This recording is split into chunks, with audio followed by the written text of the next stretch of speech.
I'm big local rep for the Grays Riverside area, so it's probably best if I start telling you what big local is. It's a national project. It's a £200 million national project funded by the Big Lottery Fund. They have chosen 150 areas across the country and given each area £1 million. Well, I know 150 times a million doesn't add up to 200 million. There's a bit of a gap there. The accountants in the room. The 50 million is kept by for support for the project, and any surplus at the end of the project will be distributed across the 150 areas. So each area will end up with more than £1 million. My role as the big local rep is to get the project started in this area. I keep talking about area. I've got some maps here. I've only got 5 copies of the map. The Grays Riverside area, if I pass this one up this end and pass a couple down so that you can have a look. The Grays Riverside area that's been selected by the lottery extends from the station on the west side.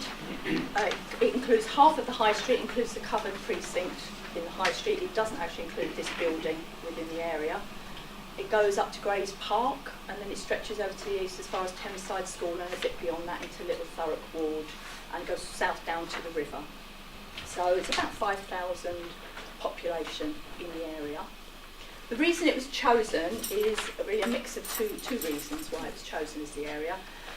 The levels of deprivation as measured on the indices of multiple deprivation, but also because this area has not traditionally received what's considered to be its fair share of lottery funding for whatever reason, whether that's applications that have been made that haven't been successful, or whether it's just because applications have not been submitted to the lottery. Because the decisions about how that money is spent have to be made by residents in this area.